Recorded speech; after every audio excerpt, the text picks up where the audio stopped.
Health care മേഖലയിൽ general duty assistant അല്ലെങ്കിൽ nursing assistant എന്ന് നിങ്ങൾ കേട്ടിട്ടുണ്ടോ? ആരാണ് ഒരു GDA അല്ലെങ്കിൽ ഒരു നേഴ്സിംഗ് അസിസ്റ്റന്റ്?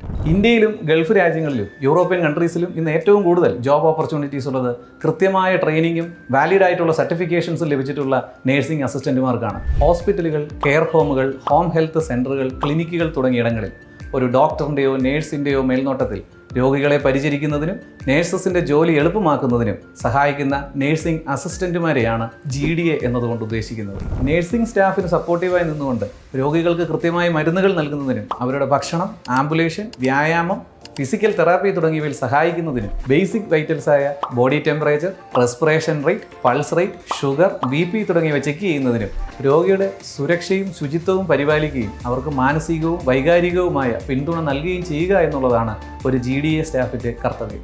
രോഗീ പരിചരണത്തിൽ കൃത്യമായ ഇടപെടലുകൾ നടത്തേണ്ടതിനാൽ നേഴ്സിംഗിൻ്റെ ബാലപാഠങ്ങൾ പഠിച്ച് ട്രെയിനിങ് ലഭിച്ച ഒരാൾക്ക് മാത്രമേ ഈ പ്രൊഫഷനിൽ ശോഭിക്കാനാകൂ.